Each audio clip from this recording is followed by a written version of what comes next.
Hello, everyone. Dr. Anna Cabeca here on Couch Talk with a special guest. We're going to be speaking about sleep, difficulty with sleep, breathing, respiratory issues, and how it relates to the symptoms that we often experience in menopause, such as waking up, not feeling refreshed, not sleeping through the night very well, fatigued, brain fog, irritability, and how, oh my goodness, really incorporating a very holistic, multidimensional approach to enhancing our hours that we spend sleeping, hopefully sleep dreaming, is going to really make a difference in our lives. And this is often a piece that is missed by most healthcare practitioners. So I'm bringing to you today Dr. Michael Gelb, who's a world-renowned TMJ and sleep specialist with practices in both New York City and White Plains.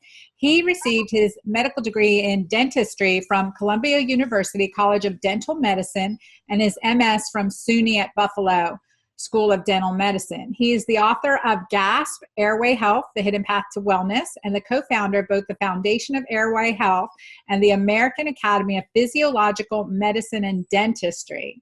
So he resides and works and created the Gelb Center in New York City. So his website is Dr. Michael Gelb, GELB.com, and he's in New York City and he sees clients.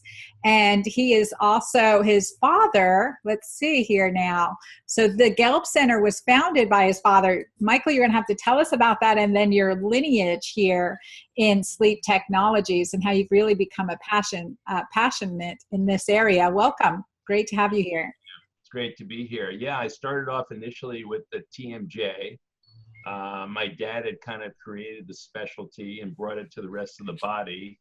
And then over time, we developed tools like cone beams and home sleep tests. So we could actually visualize the airway. We could much better view of the joint, but we could actually see a woman's airway and where it might not be as big as we thought it was.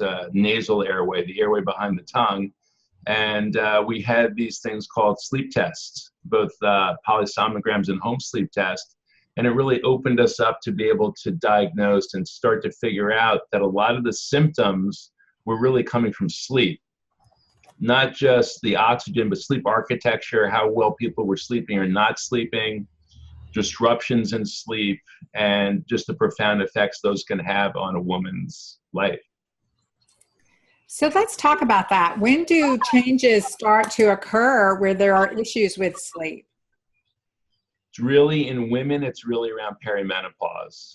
So up until then, there seems to be some sparing effect, although there can be very, very thin women that have this thing called upper airway resistance syndrome, which we should talk about. But really, it's menopausal women that really start to have the same airway as men had for 20 years before that. So they start to have some snoring issues. They can start to have some fatigue issues where they never did. So maybe a lot of the overlapping symptoms that you may see or that your clients, your patients may see may be due to the fact that they're not sleeping as well.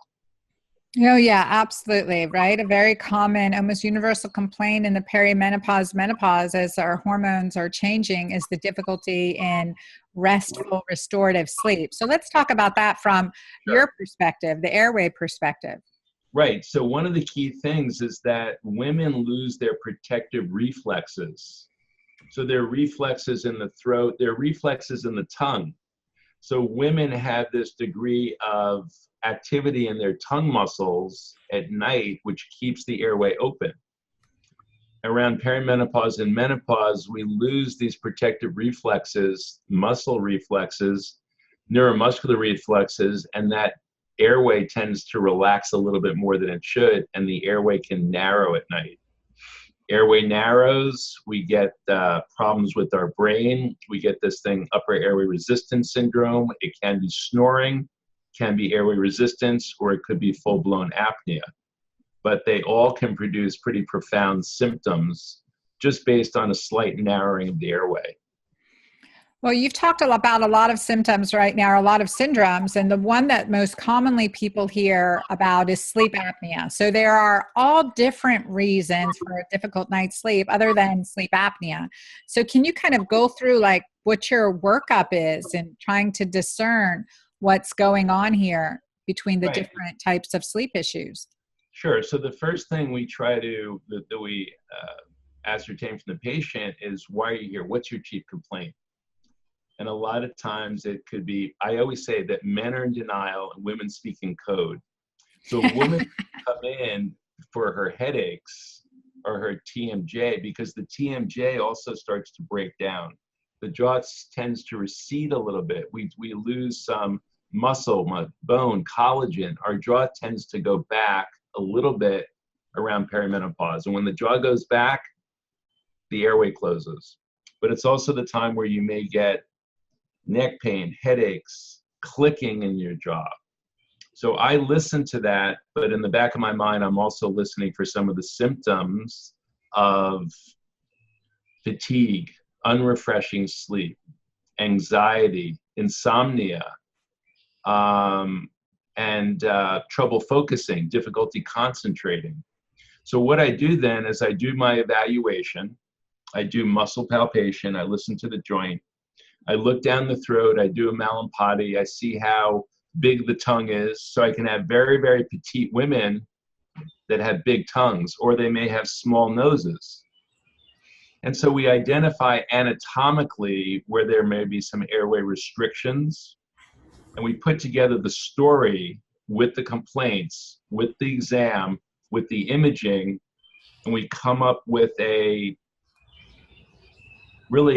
explanation, if you will, etiology explanation of why and how they got there. So I want to manage their daytime complaints.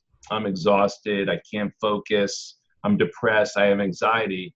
And I want to put that together with a daytime solution and a nighttime solution. And usually it revolves around letting them breathe better, putting something maybe in their nose to have them improve their nasal breathing, working with ENTs when it's appropriate, and then keeping that jaw forward, opening the airway, and improving their quality of sleep. So when we're talking about like putting something in the nasal airways to open it, what is that surgical procedure? Is that? Well, so, you've heard of Breathe Right strips. Yeah. Over here. So that's the first one that we used years ago. Now there's things like Mute comes out with a nasal stent. So RhinoMed makes these Mute nasal stents. I don't know if I have them right here. Or so you can get me one. I can show you what they look like. And that just goes right in the nose. It's like, when the swimmers used to wear that thing, so it kind of goes in the nose, and it really, like, I have very narrow nasal valves. This prevents the stent, keeps it open all night, even when you're, breathing in. And so it's very effective. There's other nose cones, but if you go into a Walgreens, Rite Aid, pretty much most of them are now starting to carry this, and that keeps the nose open. And that's where the air should come in. So we teach all our patients nasal breathing. Mm-hmm. It's very important for increased energy, improved oxygenation. And then we tend to move the jaw forward at night, or let's say we prevent the lower jaw from dropping back. And so these are some easy things to do to give more refreshing sleep. And the Mute looks like something like that. It's just very simple. It goes right in the nose, and it's easy to use. I like that, mute versus muzzle. Anyway, I'll remember that. So why is nasal breathing preferred over mouth breathing? Well, when you breathe through the mouth, typically your jaw has dropped back. And when the jaw drops back and you're breathing through the mouth, first of all, it changes your posture. If you want to have a good posture like they teach in yoga or meditation, the only way to do it, if you're a mouth breather, your head always goes into extension and it tends to come forward a little bit. So that strains a lot of neck muscles. So when we breathe through the nose, we get better humidification, we get better filtering, we get heating of the air, and the nitric oxide, the ability for the oxygen to get into the bloodstream, dilate, activate nitric oxide. It's much more efficient with nasal breathing than it is with mouth breathing. And then people, if you breathe through your mouth, you get more bacteria in, you wake up with a dry mouth. And so it's just much better for many reasons to breathe through the nose. Yeah, it sounds good. So how do you advise to do that at night? Like how do you transition people if they're mouth breathers at night to nasal breathers? Well, what we do is we work with these oral appliances that tend to promote, we start with kids actually, but then we work with adults, and we work with these appliances that keep the upper and lower jaws basically together. Don't let the jaw drop back. So we keep the jaws together, and we're doing now even taping of the lips. We get some micropore paper tape, and we put some tape over the lips, and that also encourages nasal breathing. So in order to do that, you really need to give a little bit, prevent the airway from closing at night, so make it safe to breathe through the nose. So to do that, you have to open up the airway behind the tongue, behind the soft palate. And if you do that, most people can breathe through the nose. And then other people will need to get their septums repaired, turbinate reduction, and things like that. And sometimes it's done with an ENT, sometimes it takes someone in facial plastics. Yeah, that's fascinating. You know, I'm familiar with the MyoBrace as an orthodontic device that some biologic dentists have been recommending over typical orthodontic braces and removal of teeth. I'm curious about what you think and how having braces and removing teeth and all those adjustments for beautification, does that affect, you know, is that better or not for now in menopause when we're having issues with a restorative night's sleep? Right. So, you know, we have tons of cases where we've just transformed the face with our Jumabite technique. So we like MyoBrace. We just took a course, you know, over the weekend with Healthy Start, which is basically Orthotane Healthy Start, which is starting with kids. So we're trying to restore the height of the face to these women. And I can send you some of my morphs. But beautification occurs if you give a woman oxygen and deep sleep, she'll look about 10 years younger in 3 months. Sure. And we also give them back the height of the lower third of the face. I'm working with an ENT, I'm working with Dr. Romo and other ENTs, but we're restoring the height of the face. We put in the device and they may do a little filler and giving someone back their lips, their chin, and then the eyes open up. The mouth changes by the oxygen, and I think it's the deep sleep that really makes all the difference in the world. And women, people just have no idea that they can look 10 to 15 years younger. They're really, inside, their inflammation's gone down. They really feel 10 to 15 years younger. It's nice to see those results too. Oh my God, it's great. Awesome to feel it. That's our priority, but it's really nice to see it. Well, that's really cool. So do having braces early on in our life, does that affect? Yeah, unfortunately, people that used Headgear that brought everything back, or people that had 4 bicuspids that had teeth taken out when they were younger, that tended to retract everything and pull the tongue back and close off the airway. It's like if you play musical chairs and you take a chair away here and a chair, the circle keeps getting smaller until there's only 2 chairs left. Well, if you pull out 4 teeth, imagine you pulled out 4. If we keep pulling out teeth, everything's got to, we're not going to have the arch width. So we're trying to get like that Roman, we're trying to get that big arch. And now we have things like Invisalign, Clear Correct. We have other techniques where we now can do expansion. So a lot of times we'll try to reverse what was done to us as kids and try to get these big broad arches like Weston Price talked about. And like we used to have 2,000, 10,000 years ago when there was no sleep apnea, there was no snoring, and there was no cavities, you know, before carbohydrates, before, you know, fire probably. But we used to have these broad arches, and that's what we try to get back to, because that really looks the best as well. And so preventatively, we should avoid those orthodontic braces and look at something like MyoBrace for our kids. And then early.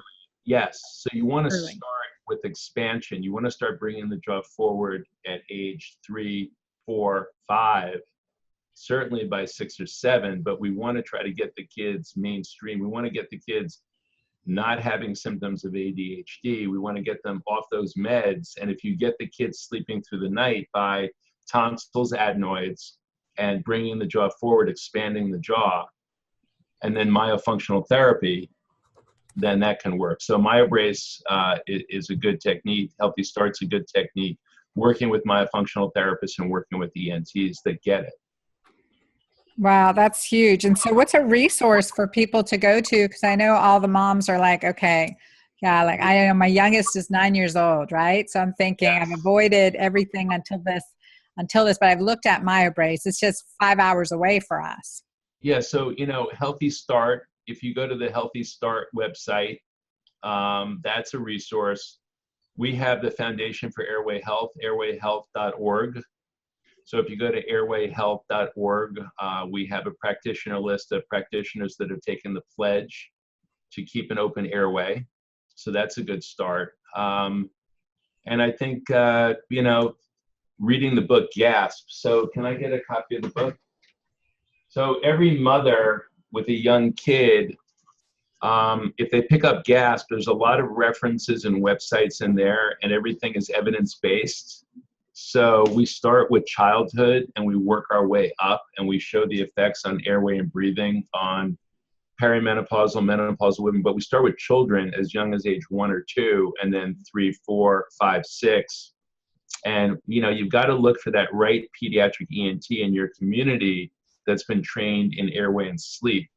Because what's happening now is the pediatricians will tell you, don't worry about those tonsils. They're going to shrink. They'll shrink. And the kid's 18 years old and they really never shrunk. So you really want to intervene early for your kid to make sure that neurocognitively, neurobehaviorally, they get the best outcome possible. Yeah, and that's so true to look at this component of ADD and sleep and the oral airway and really making those connections. So for our listeners, the book is Gasp, and that's available on Amazon and at your website, drmichaelgelb.com. Yes. And so we'll be able to get that as a good resource and start doing our own homework, our own research. And also, as a other note to parents out there, is to avoid the peer pressure amongst the kids for those braces, because it is like a rite of passage nowadays. And we really are seeing the consequences in the long term, because again, it's like any Band-Aid, right? Treating the symptom without addressing the root cause of the problem doesn't serve us in the end. It just is going to be something else further on. And that leads us now, Michael, into menopause, perimenopause, and also andropause for men. It's a really big issue in men, but women don't connect it with the airway. And Right. So I want you to, let's go into this and talk about this transition. I also, when discussing this perimenopausal laxity in the the airway muscles, you said the tongue, the airway, I would say that's definitely associated with a drop in our progesterone, as Yes. well as our DHEA, our major, some of our major hormones. And that function, that loss of those hormones probably relates to this physiologic. So adding the hormonal component, progesterone, DHEA, and also exercises, ladies, our facial exercises. We're going to talk about that. But, I was like my ooh-ah-ee. So exercise. Anyway, digressed. But let's talk about those hormonal changes, but then what's going on and how we can, again, let's correct structure, function. As an osteopathic physician, really big on that, and adjustments when needed, and those things that are so important. Absolutely. So when you add back the progesterone, you get back those protective reflexes. The activity of those tongue muscles actually comes back to normal levels once you've restored the hormonal balance. So that's really important. The other thing is the back of the airway is the spine, is the cervical spine. So the alignment issues and the structural way that you can really open up someone's airway at age 47, 48, 49, 51, 55, you can bring a woman back to what she was 15 years ago by giving her back both the oxygen and the depth, the restorative sleep. So a lot of these women, they don't have apnea, they don't have oxygen desats, but their brain never gets down into deep sleep. Maybe since they had kids, they never really get that deep restorative sleep. So they have sleep fragmentation. So it disrupts the sympathetic and the parasympathetic, and it creates this really stress response. Some people talk about the hypothalamic pituitary adrenal axis through the nose, through the limbic system, and they get all these functional somatic syndromes that Avram Gold talks about. They get tension headache, migraine headache, irritable bowel. The whole nervous system gets sensitized that it's called chronic fatigue, irritable bowel. It can be low blood pressure, cold hands, cold feet, because the body's putting all the blood to the brain and the heart, and the extremities really get nothing. And it's really a generalized stress reaction that comes because there's an imbalance of our nervous system. And it can be all because of limited narrow breathing is really such a central part of what we do, along with eating and exercise and a good attitude. But breathing is right up there. We think it's number one in terms of airway breathing. You know, think about meditation, think about yoga, but we think the breathing component. And then you go back to the Ayurvedic versus Buteyko. You know, you have the Russians and you have the Indians. And so there's a long history of the effects, the beneficial effects of breathing. But it can be started in your nose, it can start in the back of your throat. And we just have to be aware that even minor changes, like a cold, like allergies, but certainly we put the effects of menopause and perimenopause way up there on the list of what can set this off. So what's your steps in treatment, and what are some things the women can start to do at home? Well, right away, you could start to open up your nose. You know, you could sleep in a position, whether it's on your side, preferably not in your back, but you could sleep on an angle so that your airway doesn't close off as much. You can do things to give yourself better nasal breathing that we've discussed. You know, nasal stents, maybe you're going to use a fragrance. You know, some people use lavender, but you might use something to open up the nasal airway.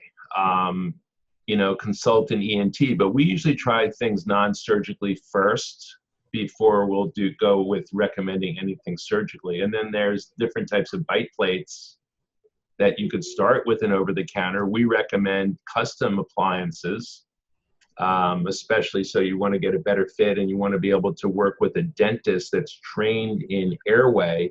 We call it an airway-friendly, airway-centered, airway-centric dentist that realizes that the top people in dentistry now realize that airway trumps everything else in dentistry. Airway is number one. Mm-hmm. Then we talk about TMJ, headaches, clenching.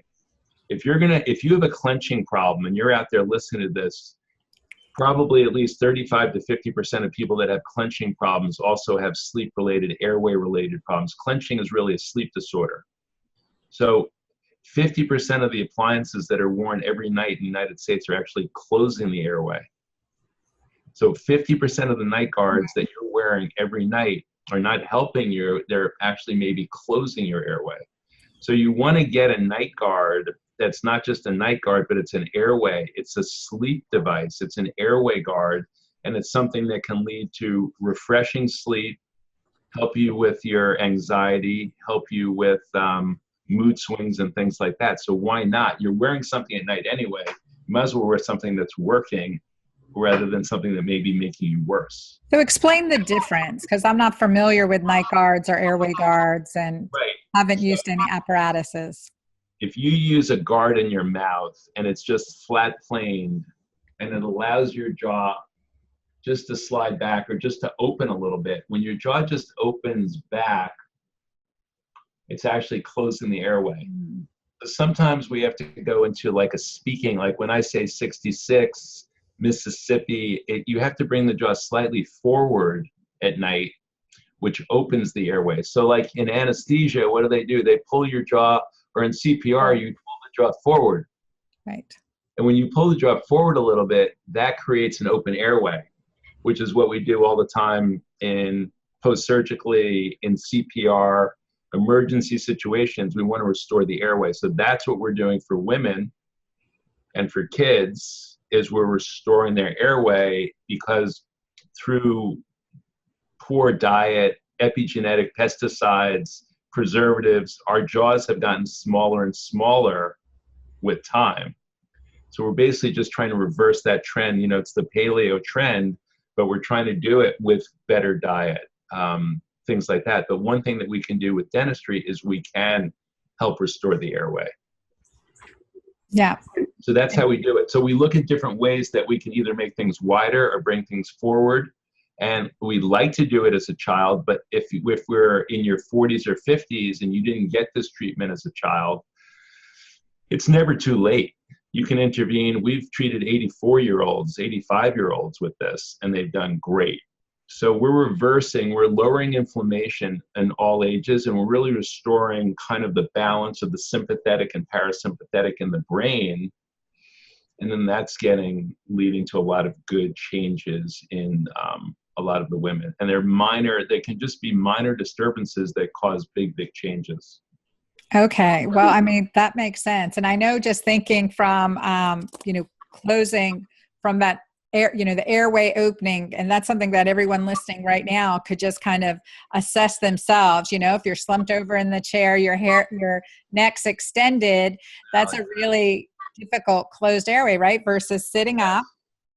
And slide the jaw forward, lips together, teeth apart. Lips together, teeth apart. And then opening up in here, like they do in yoga, open up and extend the head. And then that can open the airway with an open nose. Definitely felt increased capacity there, which is very interesting. And I just, for others that are listening that can relate with me too, I know that one of the big things that we take away with anyone who has dairy, anyone who has airway issues is dairy. Do you also find that you remove dairy from any of this as a Yes, I like it. Give me a coffee stir if you can. I'm going to show you one more thing. If you remove dairy, gluten, so we try to get rid of dairy. We try to recommend no sugar, low sugar, and then try elimination diet. Yeah. Go off of gluten. But a lot of women, my daughter's about to get me a coffee stir, but a lot of women, it's as if they're breathing through a coffee stir. We want women to breathe through a garden hose. So, we want the airway to be big. So it's hard to, I don't have it, this is not open, but if I had to breathe through a coffee stir, I wouldn't make it very long. Right. I mean, that's what a lot of us, it's the equivalent that we're breathing through a coffee stir or like a straw. That's too narrow. We want to be breathing through an airway like that. Yes. So when I give the patient an airway like that, sometimes we're increasing it up to 7 times what they came in with. Usually, most always 3 to 4 times expanding it. So when we're giving you a bigger airway, just think the flow is usually to the 3rd power. So that has profound effects on the brain and then the heart and then the rest of the body. Yeah, it's a huge missing piece of the puzzle. And I really, I can't say enough about that. And as we do, like my program is keto alkaline. So I really work on getting people into a healthy nutritional ketosis or intermittent fasting, low carbohydrates, and very alkaline type, very nutritious, micronutrient dense diet choices. So we work on that, and that is key for decreasing inflammation, improving insulin sensitivity, leptin sensitivity, et cetera. So a missing piece to a lot of this is definitely this airway opening. And I want to give, again, the example to do physical, just very tangible. One of the things that we teach our children, like we have to get them to swallow a pill, right? Chin down to swallow the pill, right? You put your chin down, because if you put your head back, which is the tendency, everyone wants to wash it back, you're constricting. Well, the same is true for the airway. Actually, did you know Tylenol patented the way to swallow a pill? That's one of their first U.S. patents. Anyway, trivia, my brother's in the patent office. So, but that's that whole chin down, open up. And so that's just an exercise conscientiously. When our ladies, I teach them in Magic Menopause, think of a cheer word, a word that brings a smile to your face. Because the last thing we want as we age are like grumpy, resting witch faces, right? Right. So smiley face. So with that cheer word, I'm going to ask you to bring in, all right, extend the cervical column, Yes. chin down a little. All those muscles will tighten up and smile. Is that reasonable? Yes, that sounds good. I like So, that. so that's one thing. And the other thing is like, I'm ready to order apparatuses for every one of my daughters who could definitely do some work, 2 college students, 1 9 and 1 in the workforce, like, and then, for me as well. I mean, that's a key. Whatever I can do to enhance my sleep, y'all, we need to do that. We need to do that. So beyond the progesterone, the magnesium, the melatonin, the vitamin D, the things that we're doing to optimize, the lavender, you talked about opening your airway, essential oils, eucalyptus, peppermint.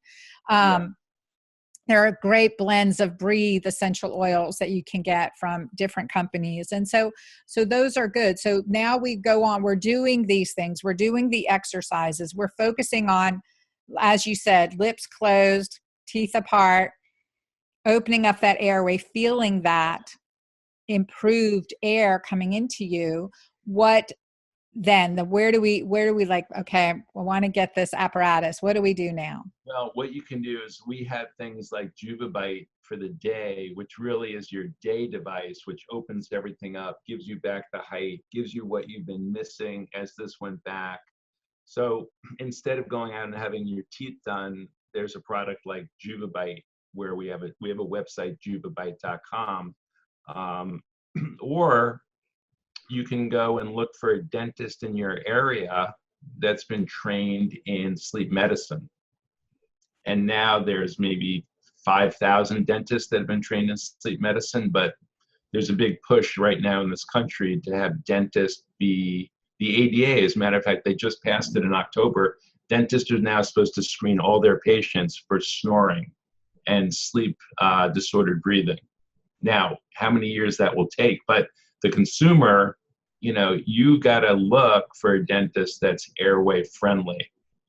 And I'd say that maybe, I hate to say it, but a lot of orthodontists are not, and many dentists are not yet, but the dentists from Spear and Coyce and Dawson and Panking, all our big dental organizations, we're now teaching that airway comes first. So that's a really good lead that these organizations are taking. And so if you can follow, an airway friendly organization, if you know the term airway centered, airway centric dentistry, that's really the lead into what we call, integrative medicine, the type of medicine that you're doing, the alkaline, ketogenic, all that stuff is fantastic in restoring health to the body. Yeah. So dentistry to be complementary to what you're doing. Absolutely. I mean, it all works together. I always said as a, as an obstetrician and, in general in medicine, right, there's no one part separated from another, right? We have to look at the whole and let's, keep learning. So you also showed us that device Mute, and that was like the nasal stents. Yes. So the nasal stent, let's see if I can open it up. So here's the Mute. And if I open it up, if I can get at it quickly, so I can put one of these Mute nasal stents, in my nose. This is a small, so I don't know if it'll fit, but basically it just goes right in the nose like that. And, now I can breathe. So this doesn't come in anymore. So now I've done almost like a surgical thing. And now I can breathe a lot better all night, and I can put it in and I don't really even feel that it's in, and I can open it up a little bit as I want to.